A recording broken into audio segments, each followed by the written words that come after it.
Thank you so much for joining us. Can we start please by rising for the Pledge of Allegiance?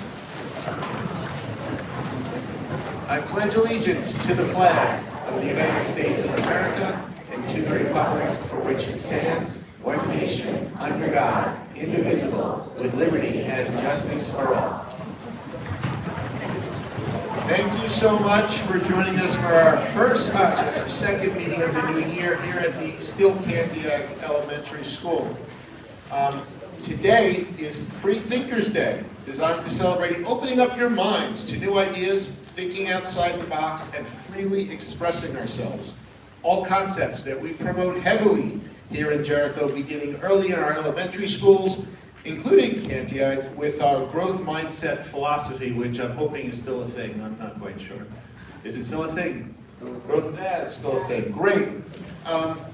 Some quick items before we jump into our formal business. In the last few weeks, you've seen some stories in the news about water quality in schools. Just to give us a quick update, we have Mr. Victor Manuel, who can tell us where Jericho came out and where we stand. Sure. The report was finalized just after the new year. Just to give you a little particulars, a year ago, anything over 15 parts per billion, were considered high and above the level. They changed that in the last 12 months, so instead of 15 parts per billion, it's 5 parts per billion. And district-wide, we did testing towards the end of November into December. We received the initial report again a couple of weeks ago. There were 3 areas, none of them student drinking areas, that were in the single digits but above 5, but below again the year ago, way below the 15. And all 3 areas were filtered and retested, and they all fell below the area, but there were no student areas that had anything. The report is on the website for anyone if they wanted to look at it, and we submitted it to the health department as well. Thank you very much. The board and administration are hoping that all of our students enjoyed their snow day finally this past Monday. And of course, we want to thank Mr. Hahn and the whole Buildings and Grounds crew for having school ready and open for an on-time opening on Tuesday. We look forward to their hard work Sunday night to have us ready for opening school on Monday. 2 quick other things. One, the calendar for the 26-27 school year, as you know, we've been working on it. We think we finally have it where it is. It just didn't make it onto the agenda tonight. It will be on the agenda for the February meetings. As I mentioned at our last December meeting, district personnel are working on ideas to increase student attendance and support at student activities. Along those lines, I just want to point out tomorrow is senior night for the boys varsity basketball team, and I encourage all students, even the young students, to attend. The game is scheduled to start at 7, usually is over in 90 minutes. It is a Friday night, it is the first week of the 3rd quarter. Take some time off, come out for 90 minutes or 2 hours, and help support our basketball team. And if boys basketball is not your game, the senior night for the girls is this coming Monday at 6:45, all in the Sam Springer gym. And one last piece of business that no one but probably the 6 of us up here, 5 of us up here care about. We have a lawyer that works for us, everyone knows Mr. Goodstaff from Ingram Smith. He has a partner, Chris Venator, who has worked with this district for, I'd say, probably a couple of decades, doing a lot of the work related to our special education. He is retiring tomorrow, so if you would please, Mr. Goodstaff, pass along our best wishes for retirement to Mr. Venator. With that, I would love to turn the mic over to Dr. Joe Sapienza and some of his students at the Cantiac School to give us an update. But right before you begin, I think Dr. Kravitz wanted to say a quick word. So 211 days ago, I started here. My first day, I was fortunate enough to meet Dr. Sapienza. And as you well know, if you look at the agenda, I am sad to say, but also happy, that Mr. Sapienza is pursuing a higher position, moving up, and we are very proud of you, and I'm very appreciative of all the work that we've done together, even though it's only those few days, 211, but I'm very proud of it. From the day I met you, you were a data guy.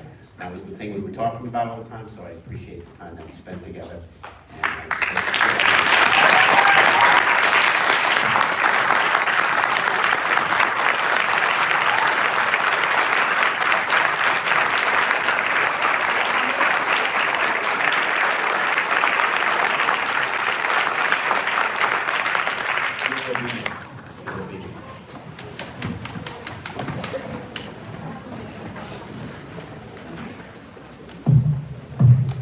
That's going to be hard to follow. Thank you, Dr. Kravitz. Thank you to the board. Thank you to everyone for being here.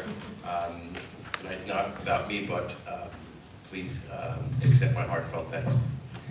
On behalf of the Kaniak Elementary community, I want to welcome you to our annual curriculum fair. It's an evening that celebrates learning, collaboration, and innovation. This year's theme has been working smarter, not harder. I guarantee that we do work hard here, but we learned this year that working smarter, not harder reflects the thoughtful and intentional work happening across our classrooms. While we know that hard work is essential to success, we know that the right work done strategically and collaboratively can make all the difference. Our teachers and students are leaning into powerful instructional strategies, evidence-based practices, and dynamic digital tools that deepen understanding, remove barriers, and empower learners to share their thinking with clarity and confidence. Every day we help students develop essential skills that they need to thrive, not just in school and in our local community, but in a future that's still being invented. We're preparing kids for careers and callings that don't even exist yet, by teaching them how to think critically, communicate effectively, and approach challenges with creativity and heart. Before I introduce some of my friends to help present some of the things that we've been working on this year, I want to highlight two of our classes, Mrs. Collis' class and Mrs. Ferrara's class, our special classes here in the building, who really epitomize the ideal of working smarter, not harder. A majority of the students in both of our special education self-contained programs used AAC, or augmentative alternative communication devices, not only to advance their learning, but to communicate with each other, with their teachers, staff around the building, and the world around them. There's no better way to show how to work smarter than not harder than the work that these students and teachers put in each and every day. I'd like to have a round of applause for Ms. Ferrara.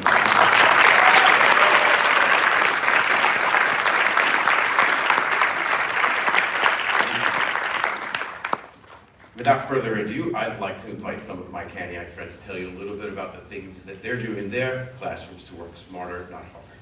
Come on up. It's up to you guys. We're just around here.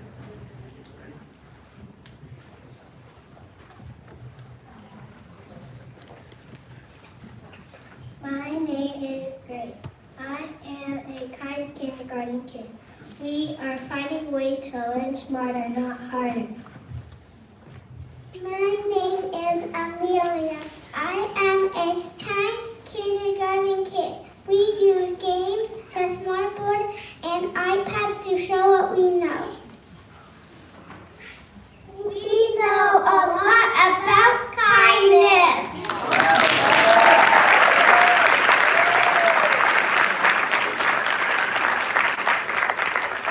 My name is Luca. Children need strong phonemic awareness for reading and writing success. My name is Harper. Equity helps strict skills in a high impact and official way.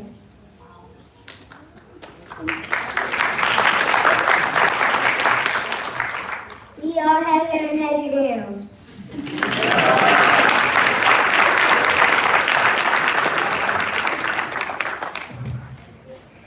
My name is Jack. Second graders use their superhero powers both in school and at home. They find ways to work smarter and not harder. Working smarter means my name is Nicole. Working smarter means completing a task really well and fast without wasting time, energy, or material. Hi, my name is Shasha and I'm from Team M&M's class. In science, we use Gizmo's labs to explore many different concepts through these interactive simulations. In this hands-on digital way, we can test variables and experiments and see our results instantly. Hi, my name is Emmeline, and I'm from Mr. Rivera's class. Tonight we use Gizmos to explore magnetism. We changed the variables on the screen and watched what happened to the magnets, just like real scientists. Using this technology helps us work smarter, not harder, while learning together.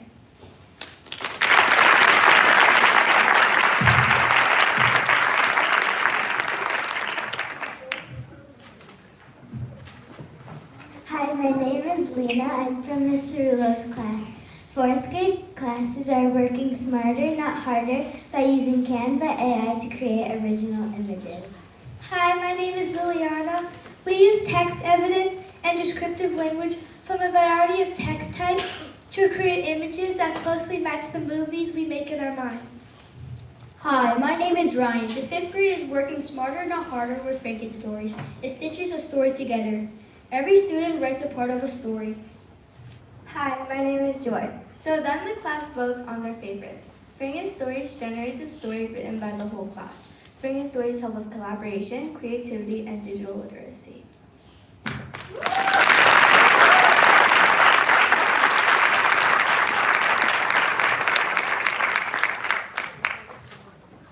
Do you know any other first graders who know the word phonemic? Great job, everybody. This evening you saw examples, especially if you joined us during the curriculum fair, of the work in action, from interactive projects, hands-on learning experiences, to student voice and choice on full display.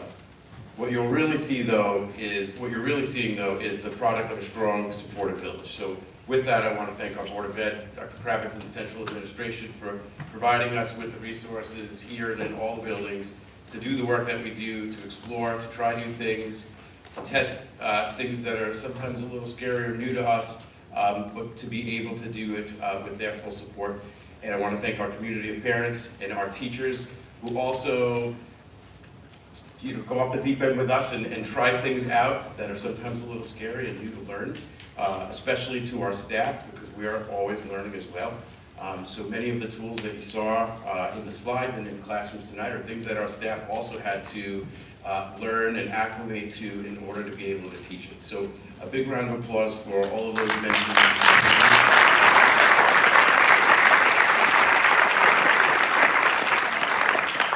And one more round of applause for our students.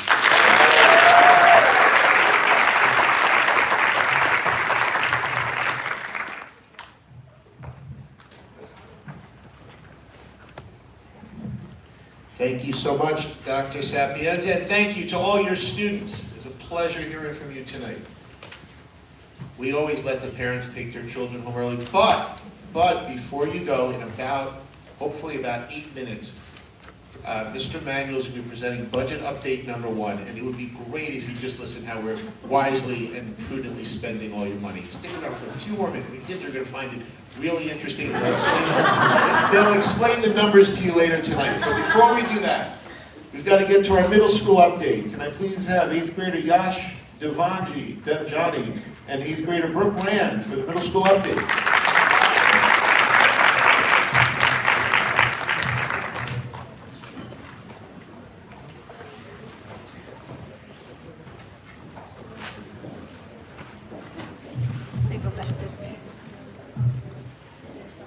Good evening, my name is Yash Devjani. And I'm Brooke Rand. And we are the 8th grade student council representatives at Jericho Middle School. It is a pleasure to be here this evening. To start, some shocking news. We are now officially halfway through the school year. The last day of the second quarter was on Friday, January 23rd. Welcome, quarter 3! With this in mind, an incoming 6th grade parent information meeting was held on Wednesday, January 7th in the auditorium.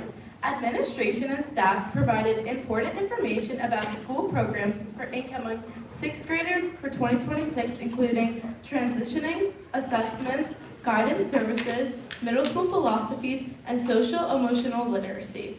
The high school held a similar meeting for incoming 9th graders on Tuesday, January 6th. If you were unable to attend the meeting and have any questions, please contact your child's guidance counselor.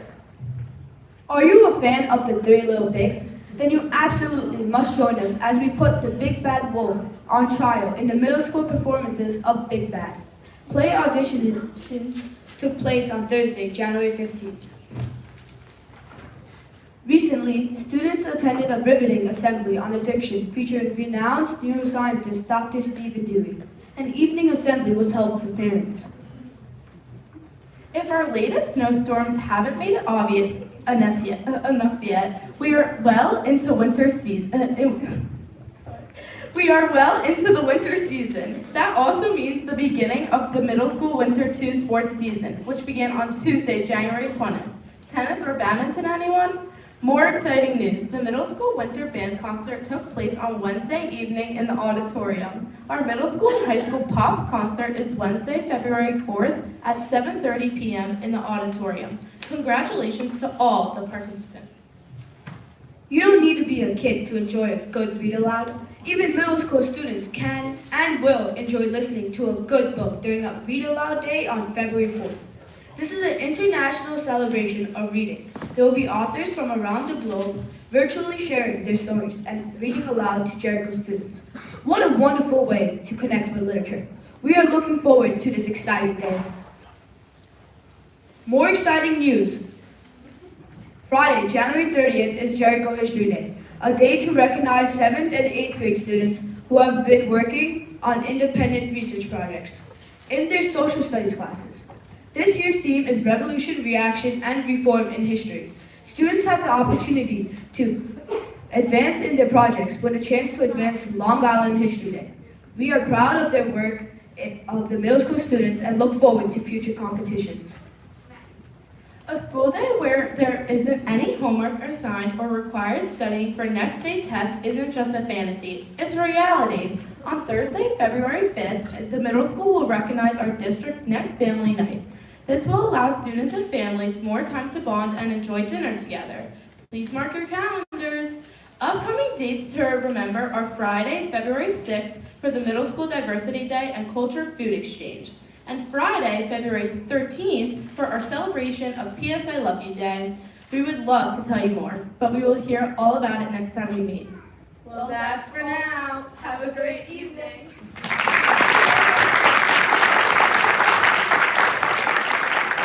And all the 5th graders from Cantech, that's what you have to look forward to next year as part of the middle school.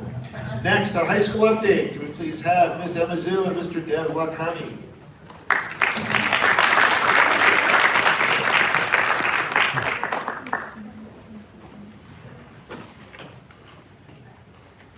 Welcome back, and we hope you had a great break. Happy New Year, and it's a new year, but it's the same drill. I'm Emma Zhu, Student Council Co-President. And I'm Dev Lakhani, the other co-president, and we are excited to share what has been going on in Jericho since the new year.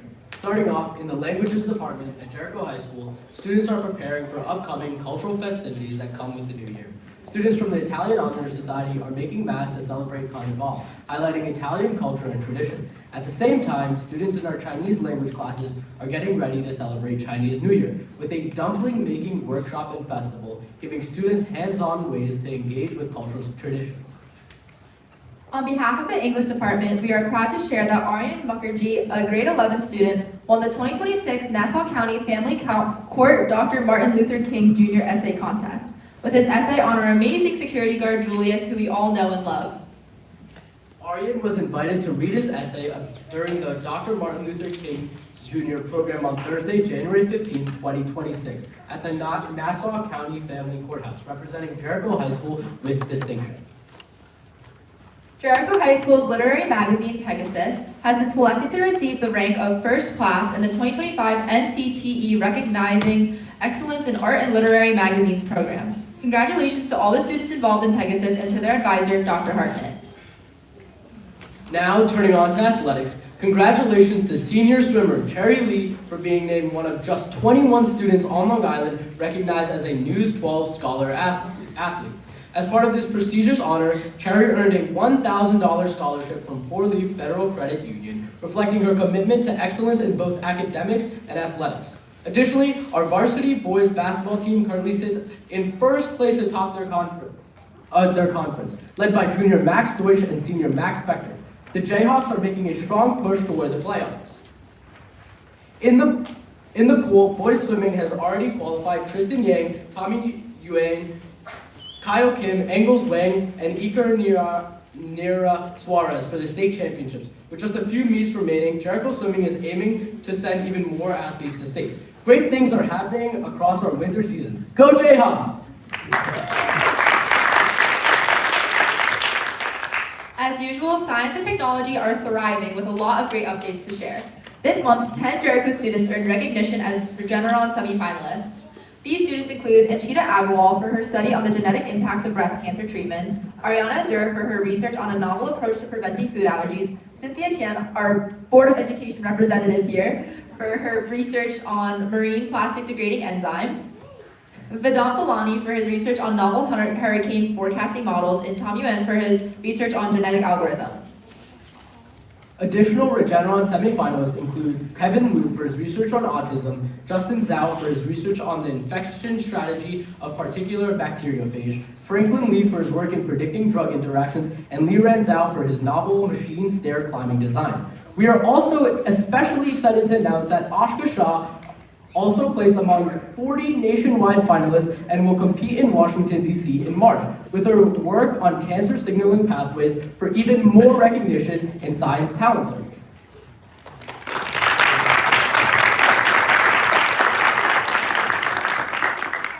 Jericho High School was recognized by the International Technology and Engineering Educators Association as a STEM School of Excellence and will be recognized at the National Conference in March.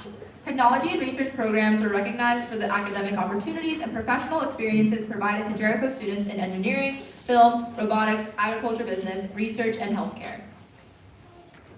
Lewis Cooper, a middle school technology teacher, robotics teacher, and high school science Olympiad advisor, was named a New York State Master Teacher. He will be collaborating with inspirational colleagues statewide to share best practices and innovative opportunities in STEM education. Jillian and Spencer Sujdin, who are MD and OD candidates, visited our anatomy and physiology classes. They presented on medical pathways and taught students how to use sutures. And congratulations to our high school mathletes who competed at the Nassau County Math Tournament at Hofstra on January 9th. In the team events, Jericho won first place in the lower divisions, first place in the upper divisions, and awards for individual events across grade levels. Now, next up on to music. From January 5th to 7th, Triumph Honor Society co-presidents Hiroto Honda and Gia Choi led the charge in hosting Division I East All-County rehearsals at Kaniak. From January 16th through 18th, we are proud of our 30 Jericho High School musicians who participated in the 2026 NMEA All-County Concerts at the Tilly Center in Divisions 4 and 5. In film, Mr. Silva and his students hosted an alumni film festival that brought in over 20 film alumni to share the program's ongoing successes and growth. On January 28th, congratulations to our high school bands on their dynamic winter concert, which served as the finale of the district's winter concert season. And again, we would like to promote the Pops concert, which will take place on February 4th at 7 p.m. in the auditorium. It is a definitely must-see as the middle school chorus sings their way into all of our hearts as Valentine's Day approaches. In art, congratulations to Joey Young, Sunya Kong, Tony Penn, Caden Cornea, Sydney Choi, Zoe Davis, Fiona Lin, Grace Zhang, and Joshua Horowitz, who were selected to participate in the 2026 ASA All-County Art Exhibition. And from our theater department, you can dance, you can jive, but most importantly, you can see Mamma Mia on March 5th, 6th, and 7th. Tickets will be on sale soon. Finally, we had great success at Course Information Night, where underclassmen got to learn about their future classes and help create their schedules. It is a shock to think that we're halfway through the school year, and it seems to be going by so quickly. We are so proud of everything the Jayhawk community has achieved so far, and we can't wait to see what the second semester brings. Thank you for your time, and have a wonderful evening.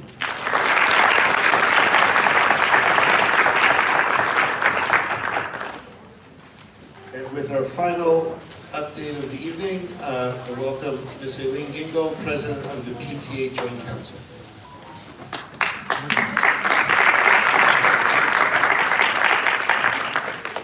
Good evening, Dr. Kravitz, Board of Education, Central Administration, faculty, staff, and community members. My name is Aileen Gingold, and I'm the President of the Jericho Joint PTA Council, and it's my pleasure to be here with you this evening. This month, the Joint PTA Council had the opportunity to host Dr. Hartnett, Dr. DeMarinas, and Ms. Kapunas, representatives of the JTA.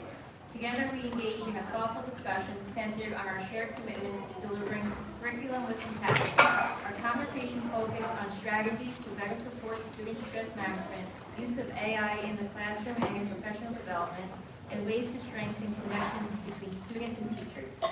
We would also like to extend a special thank you to the teachers who took over the cafeteria and served lunch to all our high school students on January 21st. A gesture that truly embodied community. We are grateful for the open dialogue with the JTA and look forward to continuing our shared vision for Jericho. All of our units were busy this month, kicking off the start to the new year.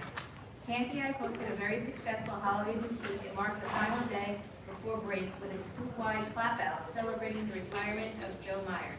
In addition, Canty-I has launched Friday Spirit Days on the first Friday of every month, a fun and spirited way for students and staff to proudly show off their Canty-I swag. Jeffrey Ratton and Robert Seaman had a fantastic turnout for movie night, where students enjoyed a screening of Ice Age. Families also had the opportunity to grab dinner from DD Dumpling that evening as part of a fundraiser in support of the 5th grade class. Speaking of the 5th graders, they also did an outstanding job with their Toys for Tots drive, sorting and delivering a full truckload of donated toys, along with heartfelt cards created by their peer leaders. They are looking forward to a busy February. Jackson kicked off the new year with a Go Night on January 6th, welcoming more than 30 students for an evening of fun and games.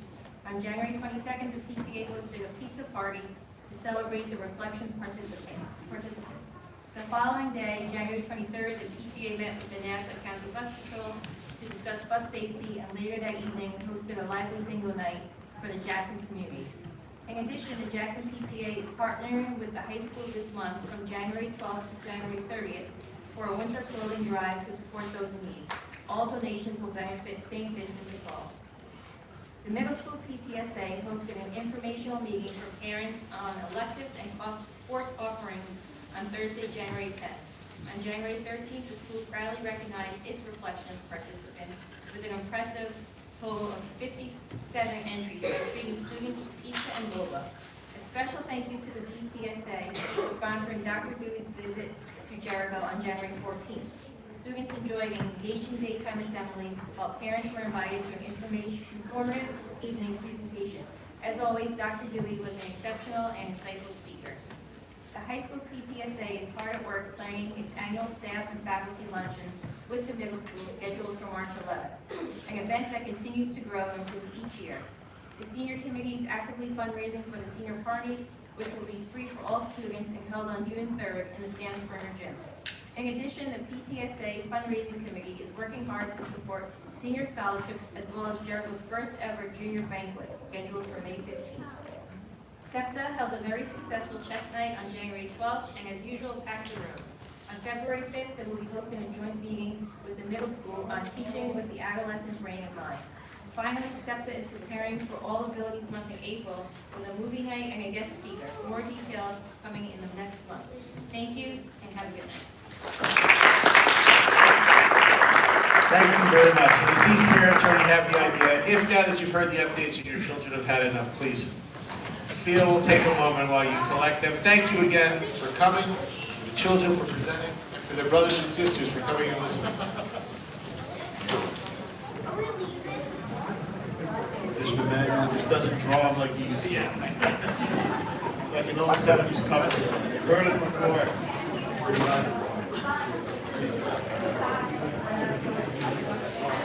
We are.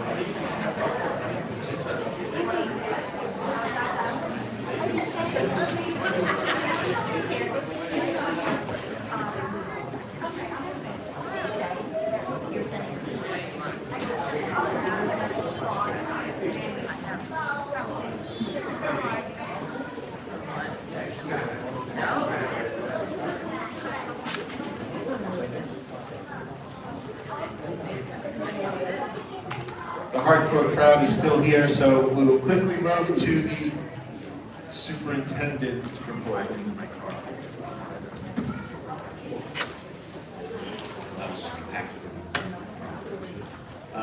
For this month. So as of January 2026, we have 3,299 students on our roll. Last year at this time, we had 3,311 students on our roll. That is a difference of 122 students. I know people ask, why is that happening? It's actually a nationwide trend. Birth rates are down. Many schools are seeing the same kind of numbers drop. Additionally, I would like to mention that we use the PMW Multi Hour. February 10th will be our next coffee hour at Jackson. March 17th at Radford Seaman, and April 20th at Cantiac. We will also be starting our strategic planning sessions sometime in February. We will be receiving letters indicating how you can participate, whether you are a faculty member, an administrator, community member, family member, all part of the stakeholder groups to share some ideas with the strategic planning. But you will get letters in the mail. Now legendary budget. And Mr. Sloan, Mr. Sloan, oh, there he is. Confirm these lower enrollment rates. That's good for college admittance in like 10 years, right? Sure. Perfect. So all you with kindergartens, first and second graders, you are in luck. Now to Mr. Manuel. Wait 1 second while we move. Sure. Thank you, Mr. Perlman, Dr. Kravitz. You know, I finally got used to the fact that the entire audience leaves when my name is introduced. This year, the audience actually laughed when Mr. Perlman suggested that they stay. So it's just another new level. Progress, yeah. So while the board is getting settled, I'll just do a quick review of the calendar. This is the first budget workshop of 4. This evening, we'll be talking about, we'll go into some detail about the capital plan. We'll also talk about non-instructional codes and look forward to the future presentations. The February 12th presentation will detail PPS, library, guidance, health services, psychological and social work services. March 3rd, you'll see that's actually a change, which is on the agenda tonight. It was originally March 5th, but the third budget workshop will be Tuesday, March 3rd. And that will be general ed, instructional technology, as well as the co-curricular, athletics, transportation, and benefits. March 12th will be the full review of revenues and expenditures. And finally, on the 26th will be the adoption by the Board of Ed. So tax levy threshold. This is the 15th year of the tax levy cap. And I remember that easily because this is my 15th year here in Jericho. And for Dr. Kravitz, that's 5,321 days. I did the calculation. The allowable growth factor is the lesser of 2% of CPI. CPI this year was about 2.7%, 2.63%. So that part of the cap is 2%, which is the lower. And there's other factors associated with it. The tax-based growth factor adds about 0.5%. And if the pilots and the capital exclusion remain stable, our tax cap this year would be about 2.5%. I was just communicating with the board. Everyone saw or may have seen our state aid figures came out last week. Overall, Jericho did very well in pretty much all the categories. One of the categories is building aid. And if building aid goes down, it increases your tax cap. If building aid goes up, it has to reverse it then. And we're looking right now at about an $800,000 increase in building aid for various reasons, which I'll explain at a later point, and I'm still doing the analysis. But if that holds true after I finish my analysis, the tax cap will be significantly lower than 2.5. It could be in the actually in the ones, which is great for the taxpayers, but a big challenge for the board and myself as we develop the budget, because people think we have $800,000 additional. It's not really additional because it comes off in this part of the tax cap. So stay tuned for additional information on that. Our budget strategies have been the same. We continue to do that. We do look at multi-year perspectives in all areas, and we develop long-range plans not only for education, but for the capital projects. and the facilities of our district. And as I get into that, I want to introduce a few important people.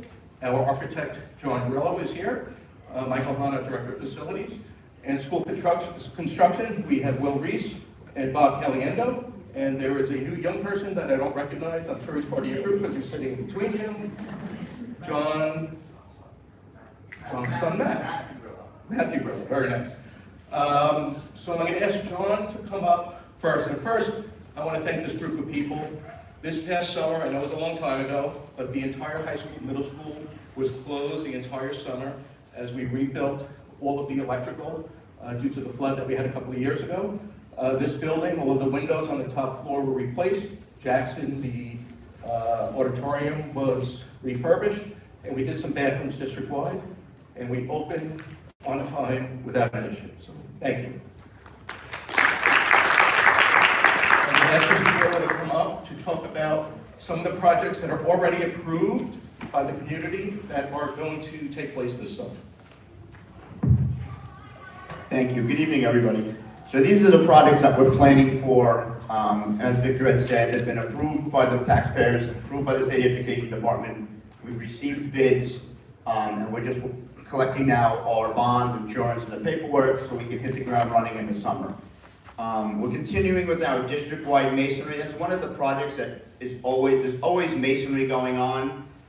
We're doing it this summer at the 3 elementary schools. At Cantiague, we're rebuilding the entire chimney. Cantiague has a chimney that's 2 stories high, plus another 10 feet or so. That's getting rebuilt.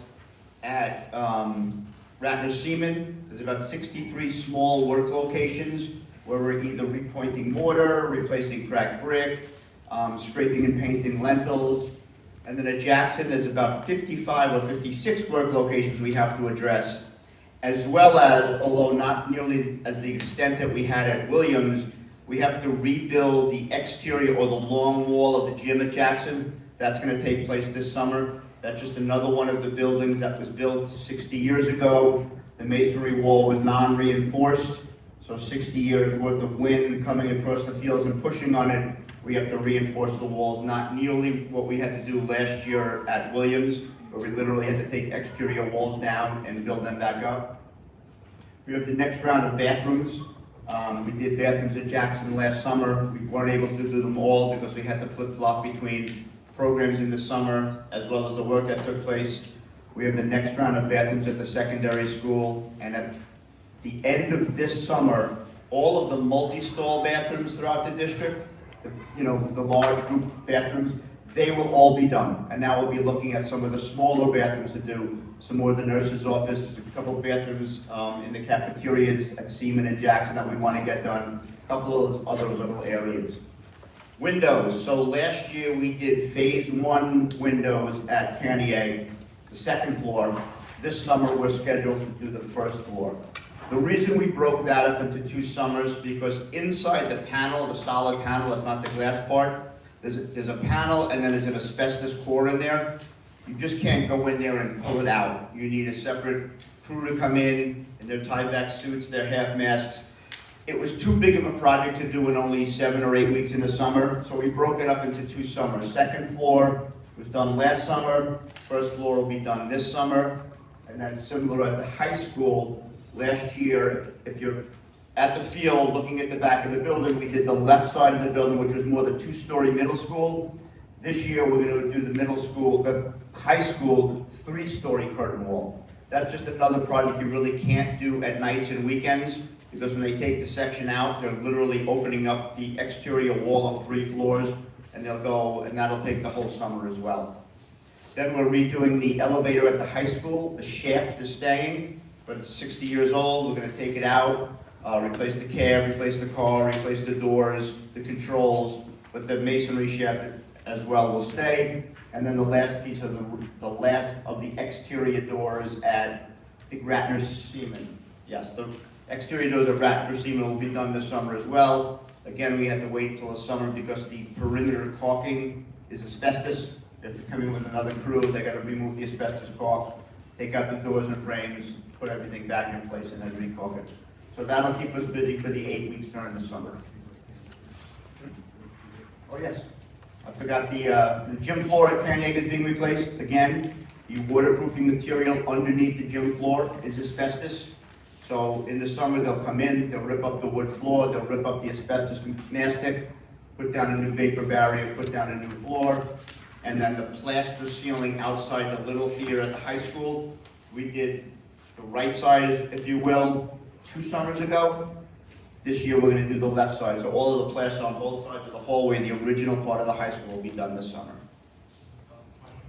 I know it's been approved already for the gym. I'm just curious, what is the wrong with the floor right now? It's literally failing. We have soft spots on the gym floor. If you step just, well, the way the floor is, it's something called a sleeper. So you have like a vertical piece, and then you have the horizontal wood that lays on top of that. Many years ago, probably 15 to 18 years ago, we did have some water infiltration into this building, which we had to cut out some of the floor and replace it. But as time has gone on, currently, we have some soft spots. So as the kids, kids wait. As you step on the floor, you'll get this type of a deflection. So it's failing. And just so you know, before we get to that point, it goes through several iterations of sanding it down and repolishing it. And we do that throughout the district, just on every few years, we do that on a regular basis. And the wood just gets too thin after a while, after all the sanding and the polyurethane that we put back on. It just gets too thin, and eventually you just have to replace it. And a question for the bathroom. I think you can get along with this cost like about $600,000 for the bathroom. Can you break it down like is it that for one bathroom, is it for everything? And why is it cost that much? Unfortunately, especially since COVID, everything is that much. We're now seeing, we're now 6 years out of COVID, we're starting to see lead times come back. Some of the long items come back, but the pricing still hasn't come back down. So when you're paying prevailing wage, because we have to pay prevailing wage, a plumber makes $130 an hour, a carpenter makes $110 an hour. We're subject to pay specific wages that's set on a yearly basis by the New York State Labor Department. So public and private, you could buy the same 2x4, you can buy the ceramic tile, but the wages that you're paying pushes everything really through the roof. I mean, we're looking at $160,000 to $180,000 a bathroom. 5 bathrooms, 5 sinks, Full size. multi-stall bathrooms. It's more on the labor side, plus. And I'll add, just with all of the bathrooms, the mastic that was used when they were first put in is asbestos. So we can't just go in and do a quick demo job. They have to come in, like you said before, with their suits, they have to put the tube out the window and properly get rid of the asbestos. That's probably a fifth of the cost. It is big. That alone is probably 20% of the entire cost, just a demo, where if you didn't have asbestos, the contractor could come in a day and just rip everything out without an issue. But being that you have to have asbestos, there's special laws and regulations associated with abating it, number one. And number two, a third-party company has to come in and then test the air to make sure it's safe for the contractor to go back in and finish the work. I think it would be a good idea because before I got on the board, I don't know any of these. Yep. So everything was based on my assumption and guess and, wild imagination. I think it would be a good idea if you guys could look at detail in a proposal so that everyone can see it. Like you map it out how much of man hours we're going to be paying and how much of per hour that we're paying in labor. Right. As well as the estimate of the material and everything. And this is why the whole resident of the district, they were like, oh, this is what we pay. Okay, that's great. We're willing to do that. Otherwise, we'll just, pay. I'll tell you, with most of the rentals that we do district-wide, Jackson Auditorium, this auditorium, the little theater ceiling that we're doing this summer, there was so much asbestos used back in the day. And again, not necessarily where it's not unhealthy, it's either used as mastic underneath where it's still safe, it doesn't work, but once you pull it up, that's when it becomes dangerous and you have to abate it properly. district-wide, I would say, of every project. Even the windows, the caulking that was used in the windows was asbestos-based.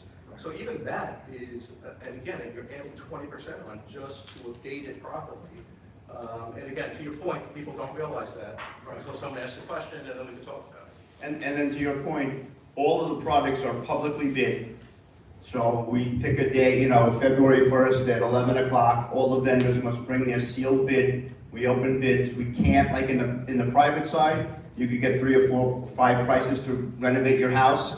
You don't have to take the low bidder. You could pick the guy that you like better, you feel more comfortable. Here, we have to take the lowest responsible bidder.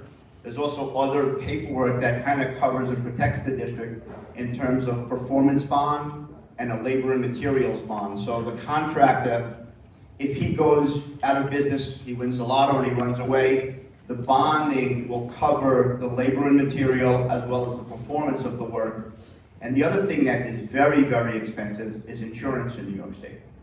So any project that's under $1 million, the contractor and all of their subs have to they're required to have an insurance policy of $5 million. Anything over $1 million, they're required to have an insurance policy of $10 million. Those are big, big numbers. And what we do is we get what's called the schedule of values. We get the breakdown from the contractor. So to your point, we could get those over to Victor, and you can see, you know, ceiling tile is this, labor to install the ceiling tile is this, roof removal. We get that as all part of the whole process of, as we move forward throughout the summer. Yeah, I mean, like back then, we need man hours to put these things out and write it, but now you can put these on AI, summarize for you and publish it, probably taking less than 20 minutes. So Another good point, not the We're more. not allowed to use AI yet to put bids out, so I don't want to put that out there. We're doing that, we can't do that. They are getting very strict, starting this year, that just started on January 1st. Contractors have to now upload every week their certified payroll into a database for the New York State Department of Labor. So every public bid, every public job that takes place, they must upload it. It used to be you fill out your certified payroll and you put it in as part of your payment application. It used to be a misdemeanor if you falsify your payroll. Now it is a felony, and now they went one step further. So now really publicly, other people can view how much each contractor, each vendor is paying their subs or getting paid. Which may be a good idea and plan, but that's going to add costs to the contractor, which they will pass on to the districts and the clients that they have. All right, great. Thank you, John. You're welcome. Appreciate it. I'll talk about this for 1 second. I always like to put this slide up. It provides a little history of all of our propositions since we started doing them a dozen years ago. And if you look, capital reserves 1, 2, 3, and 4 have been fully funded and spent at this point. The one, and when I say spent, they've been authorized to be spent. We're still doing work on some of the older ones, but they've been authorized. Capital Reserve 5 is the only one that's still open. And if you look at some of the numbers, we funded it in the amount of about $14.8 million, leaving a balance to fund of about $5.1 million. So we're coming close to the close of this. And I would like to say, if you added up the amount of the propositions, it'll add up to a little bit more because we're actually earning interest now. We're not just getting zero like we were years ago. So we're earning interest, and we could use the interest as part of the proposition as well at this point. I know I asked, how is capital reserve 1 and 2, how is that money not fully spent in those projects done? Not necessarily 1 and 2, but 3 and 4. I get 4. I'm sorry? I understand 4 might not, the projects might not. Yeah, but 3 and 4 still, again, if I'm going back to that one, to be able to do the ceiling outside of the little theater, which is now an issue, we wanted to save that as long as possible. But now, I still had money, and it was tied to ceiling in that proposition, and I'm going to use that to do this without trying to do another proposition to get authorization. So things like that. So at this point, we're going to recommend a capital reserve 6, similar to capital reserve 5, so it'll be a third proposition. That'll be a recommendation. We don't have the language at this point. We'll have it at a future meeting, but we're at that point where we need to do an additional proposition. I introduced everyone already, and now I'm going to turn it over to Michael Hahn. He's going to go through each of the buildings, and just as a preface before he begins speaking, all of the blue areas or darker areas are on the list, but are not being recommended at this point. All of the ones highlighted in yellow are on the list, and we are recommending to put as part of the proposition coming up in May. After Mike talks about the details in each of the buildings, I'll come back and summarize the totals. Thank you. I would like to also put a shout out to Mr. Grillo as well as School Construction Consultants. They've been very helpful in working with me. I appreciate all of the help that they've always given me while I've been here to walk around and go through our buildings and follow up on all of our projects. They help out tremendously with our building condition survey. The building condition survey is really a fluid document which we've presented up to the state, and we're continuously looking at our buildings and checking our buildings and updating some of the priorities based on what we find. And that's how we get to this document here and how we recommend what needs to be done based on what we find. So starting here at Caniac, one of the things we've been looking at, top of the list here is our parking lot out front. The largest part of the parking lot has been taking a pretty bad beating over the years with the freeze-thaw cycles and the cracks that have developed. So when we were here last year with the very heavy equipment and the dumpsters doing all of the windows, it didn't get any better, where we had to do some patchwork. We also did some replacement concrete out here. So as we're going forward with this next project coming up, as John had mentioned, doing our first floor windows, the parking lot conditions are only going to get worse. So I'm trying to phase it in, that when we're done with the window project, or as we're coming to a close, I can do a re-asphalt of this parking lot up front to help create a safer walking path, because with all the cracks and openings that we've got, we have a lot of tripping hazards out there, and we don't need that for the public, our staff, or our teachers and the students. Are you talking about the cracks? Are they like a pothole or something? Or is it... We've had some potholes develop, actually, with the plowing that everybody's been doing, and over this past weekend, we've got a few more things that are starting to open up. So we try to stay on. I'm sorry? Is your work statement broken wall? Not yet. No. That's pretty big. You're right. Same thing as John had mentioned. We have masonry work here where we've got to address some pointing. We've got some cracked bricks, things on the building that have to be addressed. So we'll be looking at doing that in the future. The door replacements, as John had mentioned, that we're doing in some places this coming summer. As we're adding this to the following summer's work, again, we've got to get asbestos abatement done, pull the caulking out. We're going to take out those frames that are all rusted and rotted and replace the doors and the frames as well. And you'll see that in some of the other buildings going forward. In this building specifically, we've got some exterior steps, railings, gates, and metal doors that go down to our boiler rooms and basements.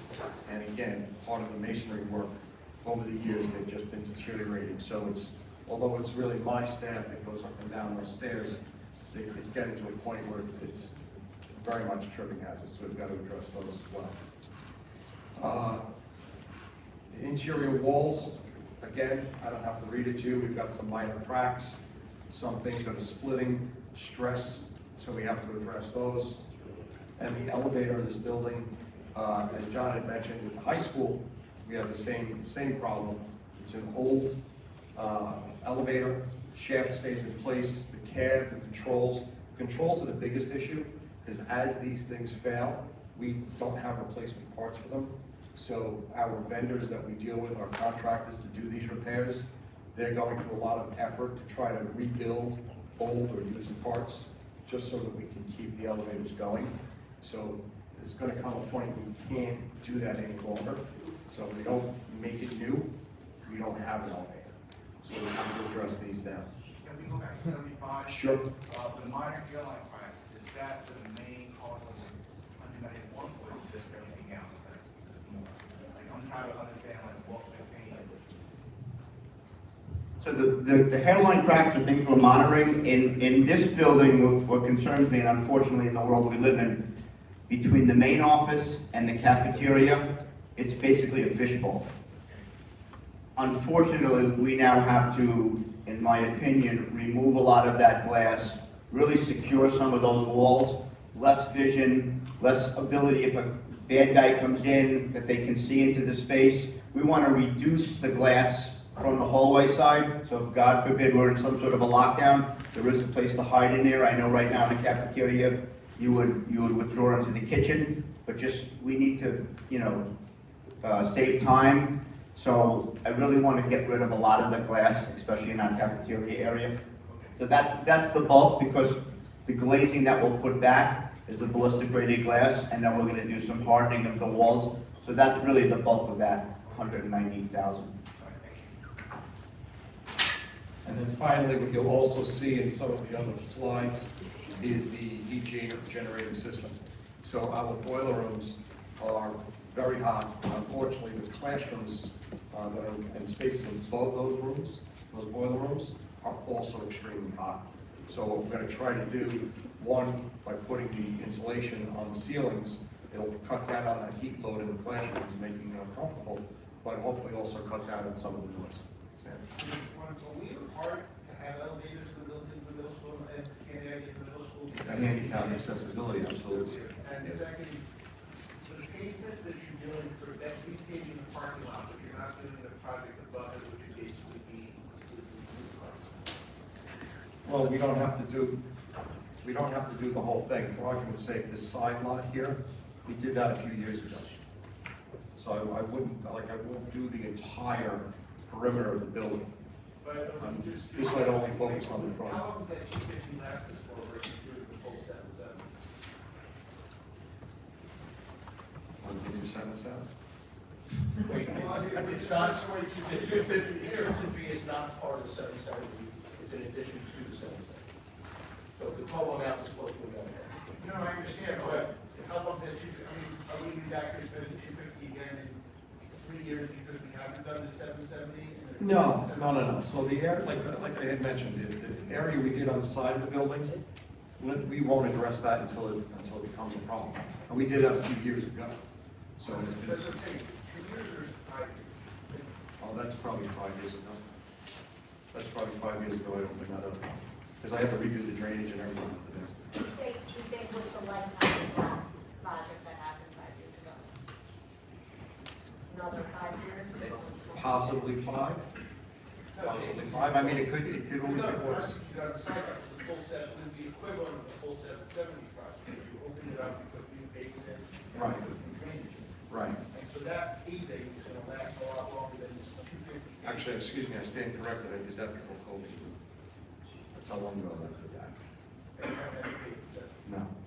No. But it all depends. In all honesty. Yeah, but in all honesty, it does depend on the weather. You know, I mean, we've had very mild winters, so things are lasting longer. You know, and I mean, you can see just from what happened this past weekend, what's turned into the Broadway Mall you mentioned, and the streets and everything else, where there weren't problems before, they just all of a sudden developed because of the amount of salt and plowing going. I'm sorry? Well, yeah.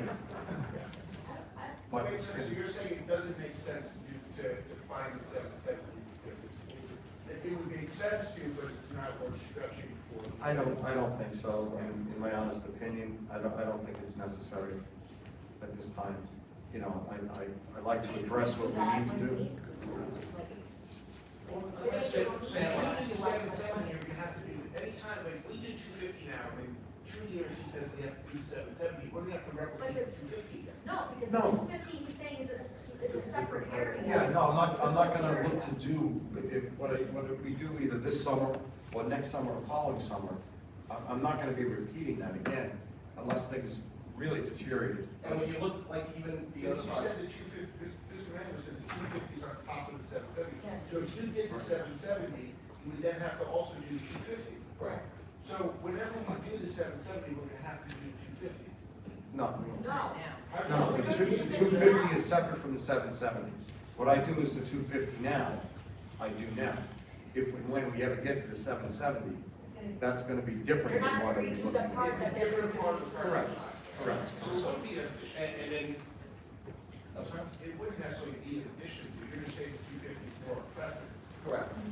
And looking at some of the things that we phased, originally, all the windows were added together and it was millions of dollars, but we can't do it all at once.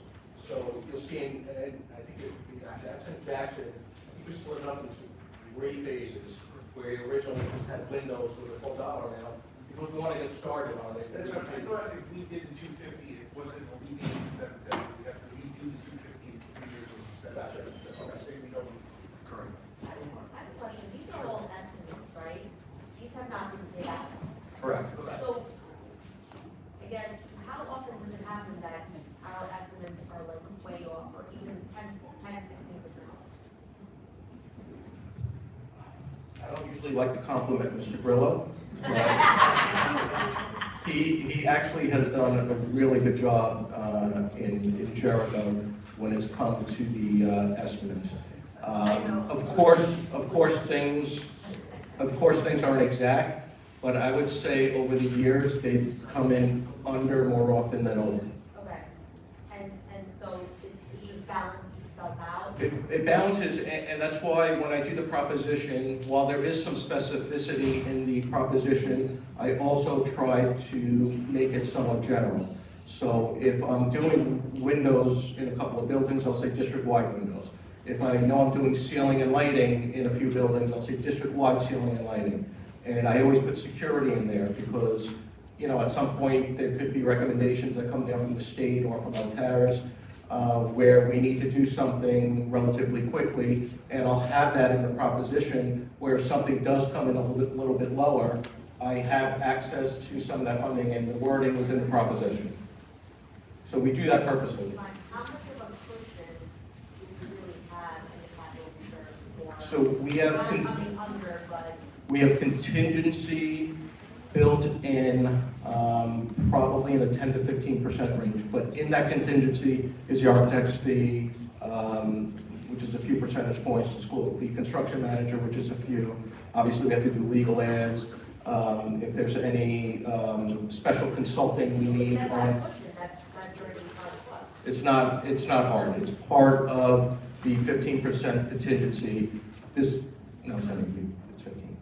And 5% is architect, 3 point something is construction, then all the rest is like, if you want to say, contingency. They have to get paid no matter what, right? Yes. I mean, there's no like, oh. But that's why I didn't want you we're not I didn't want you to think 15% was all contingency, because it's not. I have this fee, I have that fee.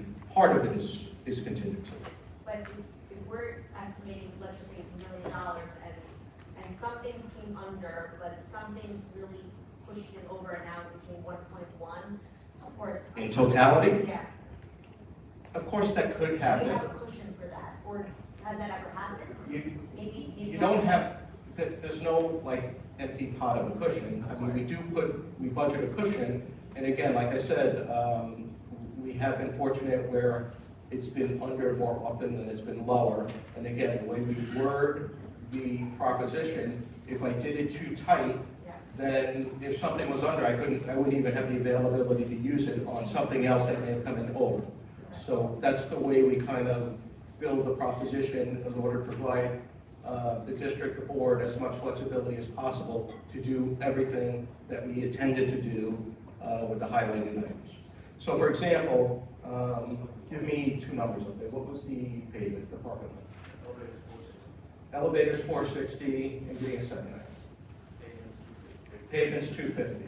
So if the elevator came in at 400 and the pavement came in at 300, if I identified everything line by line, I wouldn't be able to do the pavement because I don't have the authorization. The way we write it provides us the flexibility that if the elevator came in under and the pavement came in over, I could still do both. I have one more question. Should we send these bids all go out at once, or they go different times? They go at different times, we have to get the first, and this is why it takes so long. So anything you see highlighted here the earliest will happen is summer of '27. For a couple of reasons. One, after the community hopefully approves it in May, Mr. Grillo then does the specific plans that get sent up to the state.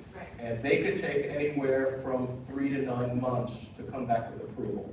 And depending on what we're doing, if it's windows with a long lead time, that can be problematic, and that's why sometimes it extends into future summers. If it's something without a long lead time, even if we get approval in April, we could still do the work, that following summer. So it depends on the items. And then we have to go through the bidding process. And sometimes we will piggyback off of a bid, which there are legislators that want to end that. But it is very helpful to the district to allow the piggybacking and allow us to use proven contractors that we've used before that get the work done. For example, last year with the high school, the contractor that we had doing electrical work, granted this was an insurance claim, so it wasn't something we would have bid out anyway. But if it was any other contractor, I would have been nervous for the entire 8 weeks. Knowing the contractor we had, I still was nervous, but I was a lot less nervous than I would have been if it was a contractor that we hadn't used before. Okay, so let me kind of rephrase this. You kind of hit on it, but I Sure. was going back to something else. So it goes to the state. Does the state send us responses piecemeal, or is it all come at once? It depends. So there's different departments in the state agency, bureaucracy. So you have the engineering part and you have the architectural part and the fiscal associate. So the architectural is usually the quickest. The engineering is usually the longest. What? Architecture, right. But it could be anywhere from 3 to 9 months, and depending on any of those 3 agencies that are doing their particular work, it could be delayed based on that. So the fiscal won't even look at it until it's approved by architectural and engineering. And then if at that point fiscal is now backed up a month, we're going to be waiting another month just to get the fiscal. So I already probably know the answer to this, but the reason why I was asking this is if we were able to send, do all the bids, let's just say February 1st, all at once, and then a contractor that has the ability to do 3 of them, you're going to get a better deal. Yes. We can't do that. No, right? we do that. No, but like you're saying, you can wait for the state, it comes, you'll get certain. Yeah, but we have all the projects go up at once. Okay. And they'll usually come back around the same time. Okay. But they'll either all come back in 3 months or they'll all come back in 9 months. Okay, so you are sending all, Yes. you schedule all the bids in one day. All the yellow, Okay, so you do. all of this would go up at the same time to the state. Okay. And they'll usually come back around within a couple of weeks of each other once they're up. Unless there is just an issue with one of them that they needed a lot of questions answered by the architect. But usually that part of it goes pretty quick. It's the time that it takes for them to just pick up our project. Okay, so the point is you might get someone bid that's able to do the paving and the windows and the. Well, then you get into Wick's Law, where you have to send out separately for GC, electrical, plumbing, and HVAC. Those are separate bids, because we're not allowed on larger projects. Fine, but it could be picked up by the same contractor, you can still get a better deal, no? No, not when it comes to Wick's Law. It has to be a specific electrical contractor, HVAC, plumbing, and GC. But again, with the piggybacking, we try to compress that and get contractors that we're confident with, that we have experience with. And again, that's up in the air with the state at this point. What I can add to that, for your answer, I'll give you something like this heating that you have on the bottom, we're gonna insulate the ceilings. You're gonna see that on every slide for every building. So we can bid that out, correct me if I'm wrong, where we'll bid that out district-wide, and a single vendor can give us a better price if he gets all of the buildings, or not. So we have the option, bidding it that way, that if you gave us the best price on Caniac, but you gave us the best price over at the high school, we can split that in 2 different ways. It's rare that that happens, because The more you get, the Sometimes better what the price. contractors will do is give you individual for the 4 buildings, and then if they went over, there's a discount in total, if they get the total award, which we take into account. But it would be by trade, as Victor had said. I'm sorry, go back to the parking lot again. How much longer can survive building such that? I'm just saying, can we, let's say this year there's only minor cracks, and next year there's no crack. Well, so we are not going to end up like the Broadway Mall. So if there is a serious situation that needs addressing, we will address it ASAP. So don't worry. We may not be able to do the whole thing like this project is recommending, but we will do the proper and safe thing. We're not going to let something go just because we're waiting for approval. If there is a significant issue, we will take care of it. We'll let you know, and we'll take care of it. Promise. Good? Okay. Where are we? Jackson. Okay, so with Jackson, we're going to start the next window replacement. We're going to be doing that in phases, as John had mentioned. So our first phase, starting this summer, is going to be the front. Forgive me. The first phase, starting next summer, is the front of the building. We've divided that into 3 different sections. So we'll do the front. Following year, we're going to do the side and a part of the back. And then the following year after that, we'll do the other side and finish the back of the building. So that's we're trying to spread things out so we can physically do all of the work all at once, but also financially get it all done as well. Plumbing fixtures, we've got some more bathrooms and everything we're trying to finish. As John had mentioned, as we've done some of the larger bathrooms, now we're going to start getting down to some of the smaller bathrooms, what's in the classrooms, in our cafeterias, often the gyms, things of that nature. And again, as I said, the same thing, we're going to be insulating the top of boiler rooms, and you'll see this one on every slide. Seaman Elementary, same thing, we're going to be insulating the ceiling. We've got ceilings and lights to deal with over there. And bathrooms. Same thing. And then over at the Williams Building, which we're leasing over to the BOCES program, we've done these big bathroom projects because, again, we're looking to upgrade our bathrooms, make them look better, more functional, but also make them more handicap accessible, which in this building, being as old as the other ones, we don't really have that handicap accessibility, and they're aging out, so we need to do something in that building to address handicap accessibility. And then last but not least, over at the high school, we've got a bunch of catch basins throughout the district that need to be replaced, some that we actually just did today on emergency repair because it just collapsed. Again, exterior walls, masonry, the exterior doors, same thing as John had mentioned, we have to do asbestos abatement, pull out that caulking, pull out the rotted metal frames, replace the frames in the doors, so that, because we've got issues with some of the doors now, as the metal is rotting and expanding, they're getting much more difficult to open and close, and we can't have a door stuck in a closed position, especially if we have to evacuate.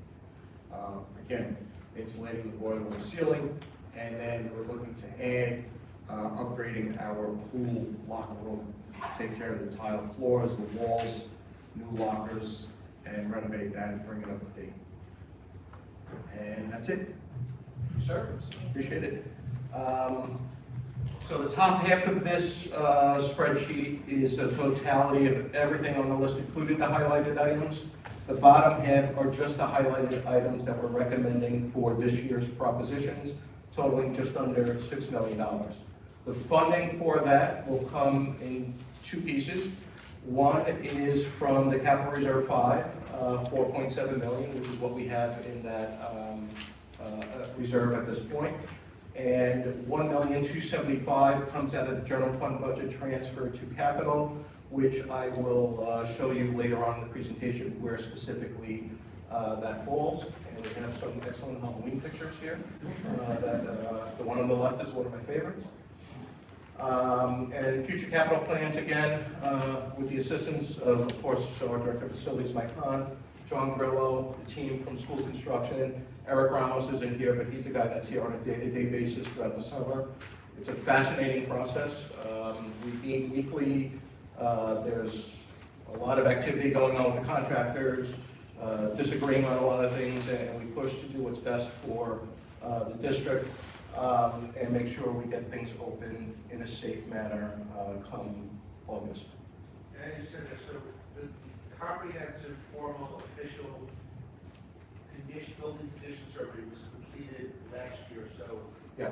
basically what we're looking at is everything that was in the building condition survey. Right, and that'll stay fluid for 5 years, and we may add stuff as we go, because every year we do visual inspections, and if we see something that may not have been on the list a couple of years ago, and we think it's a priority, we'll certainly add it to the list. And if you notice, we did it a little differently this year. John actually separated it by the numbers on the left and the categories that are actually sent up to the state. So it gives you a little more transparency as far as what we give specifically to the state. So, like I said before, is it possible before proposal approval of this, before we vote on this, can we get a detailed breakdown of each project? What do you mean? Like, so, let's say for, I'm just making the bathroom or the pavement, can we get a breakdown of material and labor? At this point, no, it's not even out to bid yet, so. So, like after it's done and after everything is. But that won't be before, I just want to be clear, that won't be before May. That would be a year from now. So we can't get a breakdown. Later. We don't, The only thing you have would be whatever Mr. Grillo used to put together an estimate. but it's not to the minutia of what we get when we actually finally go out to bid after the state approves it. So we'll have to approve it first and then submit it for bid and then, Yes. you guys will do a breakdown. I mean, Mr. Grillo provided you like an example with the bathrooms where, you know, there's this abatement and this and that, and he comes up with his estimate for that project. But the specific breakdown, we won't know until we actually go into bid. That's what he was talking about with the schedule of values. That'll be once the bid is approved, or the contractor we choose based on a piggybacking bid, that we get those specifics for each of the projects. You'll see, actually, at the next board meeting, I think February, we'll be recommending the things that are on for the summer bathrooms, the high school ceiling, and you'll see some of the breakdown. As far, again, it's not a dollar amount for each line item, but you'll see what's included in each of the areas. It's not just me that want to see it, it's a lot of residents that want to see Yeah, you'll see, when he gives you the recommendation for the bathrooms, the high school ceiling, and that was it. it. Ceiling, you're talking about this summer? Yeah, it's gonna be on the next board meeting. You'll see in the quote that's attached, a lot of the specificity. All right, thank you. Right? You're welcome. All right, so any last questions on capital? Because then I'll move on and I'll allow Mr. Grillo and school construction to leave. But once they leave, we can't have capital. All right, thanks, guys. Appreciate it. Mike, you get to stay. Yeah. So moving on to the, thanks, guys. Moving on to the administrative and non-instructional codes. This slide shows Board of Ed, District Clerk, and district meetings. District meetings are basically the monthly meetings, and of course, the budget election and vote in May. That's the primary cost factor in there. Not much changing in that particular area. Central office services, no changes in total FTEs. That's a breakdown of each of the departments in superintendent, HR, and my office. And these, The half clerk at the bottom of that slide. Yes. Is that shared with someone or is it a part-time? so it's half-time in my office and half-time, I'm trying to remember exactly what she was. I thought she was in middle school guidance. High school assistant. I'm sorry? High school assistant. High school assistant principal. Thank you, John. Superintendent legal public information, again, for the most part, status quo. As you can see, the legal could spike and come down in any particular year. We budgeted somewhere in the middle of the last couple of years. Public information went down slightly. Looking at my office, I do want to point out one area in the BOCES code, in 1310-490. That is for our financial system, some of the cooperatives we work with. I just want to point out, last year, looks like we spent significantly less. It was just coded elsewhere last year, and it should have been coded here. All of the BOCES reconciles exactly to where it should, except one of the codes were a little off. This year, it'll be back up to about 100, and we budget in the low hundreds, probably 105, and we budgeted about 120 for next year. Personnel or human resources, the big item here, again, is under BOCES, and that is for the frontline program that we're introducing for recruitment and hiring, as well as time and attendance. And when you see it in BOCES, it's not BOCES employees working for us. We are purchasing the product through BOCES in order to maximize BOCES aid, which we get the following year. On average, it's about 42-43% that we get back the following year. So if we are able to do it through a COSER in BOCES, we will. And that goes for anything across the district. If we're able to purchase it through BOCES, from a business official standpoint, it makes sense. Even if I could get it a little cheaper elsewhere, when you take the aid into account, it's significantly less when you do it through BOCES. General liability, property insurance. This code has steadily gone up over the last 3 years for a couple of reasons. I'm sure you read all the articles with the CBA cases that have been out there throughout New York State, actually, as well as property damage due to the storms over the last few years. So that has been steadily increasing, and we're seeing another increase for next year. The bottom line on BOCES, that's just our administrative fee, that's how much we pay them to be a member of BOCES, or is that? BOCES admin and capital.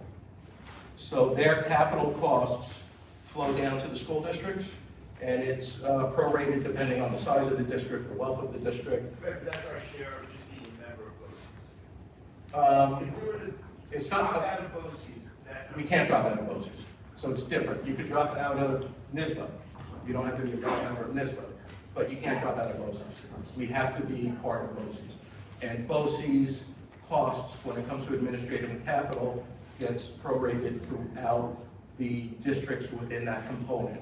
So Nassau BOCES, Nassau districts are responsible for the administrative and capital costs.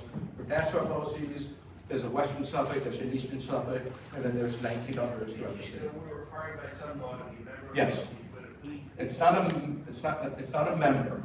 I don't want you to confuse it with an association. It's not an association. Actually, but we are required by some law to be subject to BOCES. We are required by law to pay that $600,000. Yes. Even if we don't speak to BOCES for the entire school year and summer, we don't buy anything from them, we don't use them for anything, we're still on the hook for $600,000. Yes, but the other part would never happen, but yes. We send students to BOCES programs on an annual basis, as do other districts. No, I understand what I'm saying, Okay. but that $600 is not for anything other than having access to their stuff. It pays for all of their administrative and capital costs. They lease a building from Jericho. All the districts chip in to pay for that lease that they have for Jericho. Including us. Including us, right. And that's based on enrollment, or It's based on a lot of factors. There's, enrollment is certainly a piece of it. Wealth is a piece of it. There are WADA calculations when it comes to attendance data and wealth ratios that all are a piece of it. Buildings and grounds, Mike again. So these are the FTEs associated with that, and I just want to piggyback on whoever said it earlier. They did a phenomenal job, as did Castell's department, in getting the buses ready for Tuesday morning following the storm.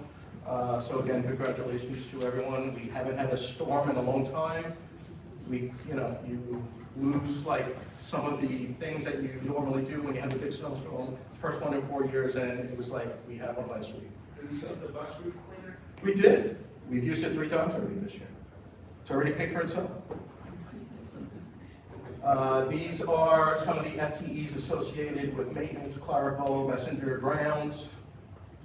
And that, whatever I have on the right is very true. Our maintenance department does a lot of the smaller projects throughout the district, within our buildings, outside of our buildings, the grounds department. We only have contractors for the larger projects. So a lot of the smaller items we do internally. This is the budget associated with that. I do want to talk about electric, gas. You'll see last year was significantly higher than the previous year.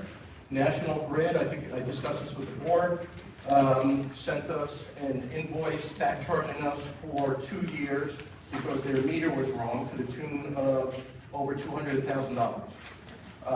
We negotiated with them and we got it down to $100,000. We did a settlement agreement with them. But going forward, that meter reading is higher than it was in the past. And we added dollars in that particular category. I think the one, if you look in the middle of the bottom, district-wide capital, $1,275,000. That's what I was talking about before. That's the other part that pays for the $6 million of capital work that we're recommending. Okay? This is the breakdown. So a lot of the codes that you see in the budget, these are narrative details of what goes into those codes. So for example, the top one is security, patrol service, fire equipment, clock system. So there's a lot of different categories involved in the budget, and we spell it out for you in these slides.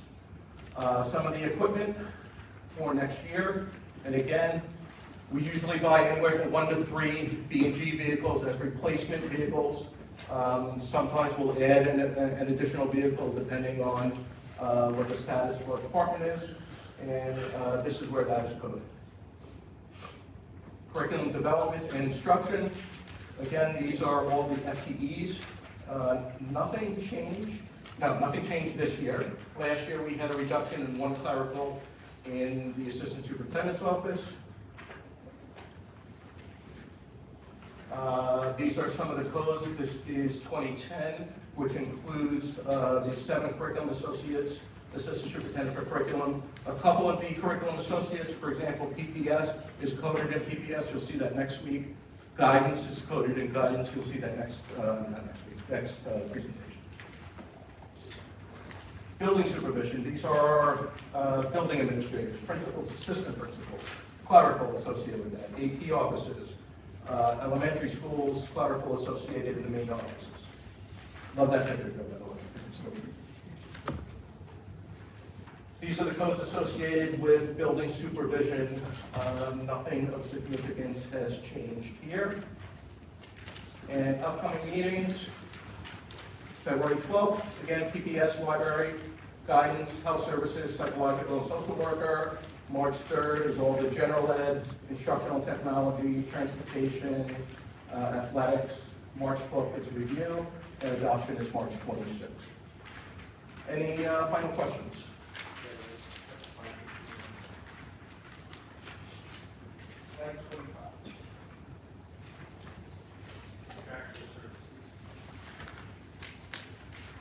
Yes. Let's just start with the 888-690.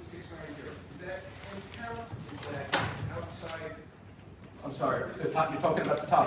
Any of the categories. I believe the second one's easier. It's repairs and maintenance. You have oils and burners. Is that sort of a warranty? Yeah, so that'll be a contract with, like you would have in your home, with the oil and gas company that'll come in and service it, throughout the year. Okay, Or if we have an emergency. Like public addresses, do you lease that, or what is that? No, we actually upgraded it, I want to say 5 years ago, but I'm sure it's longer than that, but I think everything is 5 years ago. Probably like 7 or 8 years ago. So we have the fire alarms, the PA systems all upgraded, but they need maintenance. And the company has all of the codes associated with it. They come in, they do troubleshoot, and they'll make repairs as Most of our necessary. stuff is covered under these. Yeah. Where's our turf field? It is under athletics, I believe. Or is it under your budget? It's under you. It's under Mike's budget. And we do that 4 times a year, I So believe. that would be one Yeah. Yep. Any other questions? Very good. We'll see you all on February 12th. Thank you for your time.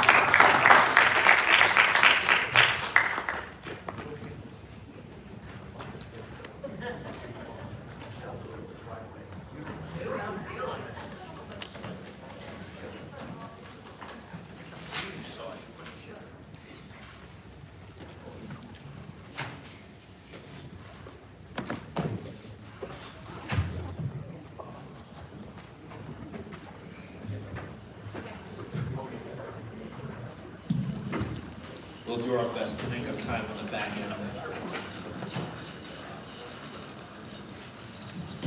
Thank you, Mr. Manuel, and the whole Business Affairs Department.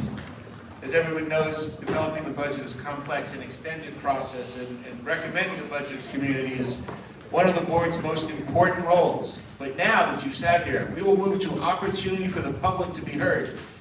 If you would like to make a comment or ask a question, please approach the microphone, tell us your name, and if you're representing a specific group, your affiliation. If you'd like your statement to be included in our board minutes, you must hand a written copy of your remarks to our district clerk, Victor Manuel, who now you all certainly know, before leaving tonight.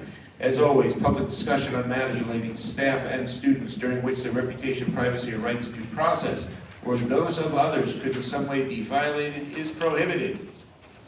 If anyone is awake and paying attention and has the energy in their legs that have not fallen asleep to come up to the mic and say something, please do so now. If not, we shall close the opportunity for the public to be heard, but if there's something pressing, you can always try. Ms. Breidenbach, you coming up? Oh, no, she's sitting down. Let's move on. Recommended motion, be resolved that the Board of Education make any necessary corrections and move the approval of the minutes of the regular meeting dated December 18th, 2025, and the regular meeting dated January 15th, 2026. Do I have a motion? Motion. Thank you, Mrs. Martin. Second. Mrs. Citron, thank you. Any comments, discussions, corrections? All in favor? 5-0. Thank you very much. As the regulars know, we've moved on. We have no unfinished business. We will then very rapidly move on to new business. First item, as Mr. Manuel discussed, we are going to change the meeting date for budget workshop number 3. Recommended motion, the Board of Education approved the change of date for budget workshop number 3 from Thursday, March 5th to Tuesday, March 3rd, 2026. Do I have a motion? Thank you, Mr. Jin. Second, Mrs. Martinoff, thank you. Any discussion? Thank you to everyone's flexibility. All in favor? 5-0. I think Mrs.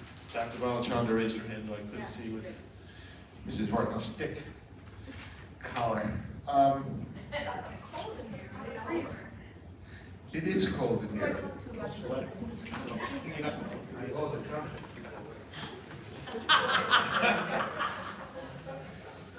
A little admin on admin fighting going on over there. That's perfect. As Dr. Kravitz mentioned earlier, we are retaining the leading edge to do our strategic plan. So recommended motion, be it resolved that the Board of Education approve a contract by and between the Jericho Union. Oh, I apologize. Acceptance of donation. My apologies to the middle school PTA. It was thoroughly unintentional. Acceptance of donation. Be it resolved the Board of Education accept a donation from the middle school PTSA of guest speakers Caitlin Alafarenka and Elizabeth D'Arcangelo on March 19th, 2026 to present the following.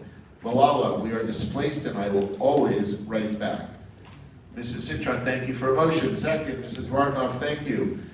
Any discussion? Once again, thank you to the middle school PTSA for sponsoring that very important program.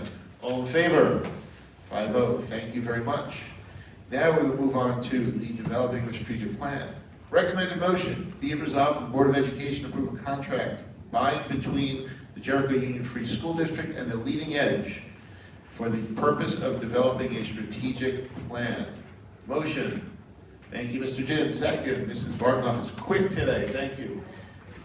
Is there anything else you wanted to add that you didn't add before, sir? No. Thank you very much for asking. People in the community will look forward to getting something in the middle of February, you said, right?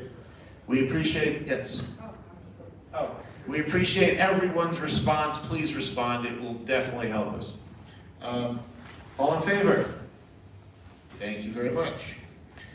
Be it resolved, the Board of Education hereby approves special education stipulation ST 2026-02 for the 25-26 school year and direct the superintendent to sign such stipulation on behalf of the board. Do I have a motion? Thank you, Mrs. Martinoff. Second, Mr. Jin, thank you. Discussion. Please thank Mr. Venator as his final act as our representative before his imminent retirement tomorrow. All in favor? 5-0. Thank you very much. Now, for those of you who were here a year ago, you remember the excitement we had last December talking regionalization. It is not back, it has never gone away, but once again, under the strong guidance of our attorney and others, we are going to have another resolution here, which I am not going to read. It is on our website because it is a good page and a half, but Ingram & Smith, 2 pages actually. Ingram & Smith has assured me they do not get paid by the word, they simply get paid by the meeting. So, just going to read the basic thing. Do I have a motion to adopt this resolution? Then we can have a quick discussion. Thank you, Mr. Jim. Second. Thank you, Mrs. Martinoff. Discussion. I shall go then. Everyone remembers our meeting last year where the board unanimously voted to opt out of regionalization planning process and joined a lawsuit to reject the Jericho School District's participation in any mandated regionalization actions. The 2025 lawsuit was dismissed because the court determined there was no standing, but at the time it was recognized by the court that regionalization is purely optional and that nothing can be mandated. Consequently, it is our belief that the state is judicially stopped from mandating regionalization. And I defer to, I always look to Mr. Goodstead to make sure I'm not saying anything completely wrong. Otherwise, I know Mr. Checkler will probably correct us too. However, now despite all that, the regionalization planning process, of which most districts on Long Island opted out of, is complete, and state ed is moving forward with plans to implement its vision. And this board just wants to reaffirm and again notify all parties involved that the Jericho School District has no interest in participating in any mandated regionalization and that we are opting out of any such regionalization actions. We will be subsequently, as part of this motion, sending a letter to the Commissioner of Education, Benny DeRosa, and the BOCES Superintendent, Larry Levine, detailing that decision. However, we are not the people that makes it seem. We already voluntarily work with our neighbors to share resources. We will certainly continue to do so when this board and this administration feels that it is in the Jericho's district's best interest. We certainly believe that we are stronger when we work with our neighbors, but also strongly believe that local control, as demonstrated by our superintendent and this board, is best for making decisions for our students, staff, and community. Do any of my fellow board members have anything else to say before we talk about this, or before we vote on this? Much more peaceful than last year's vote. Still no comment from anybody. No one wants to yell, just for memory's sake. All in favor? 5-0, thank you very much.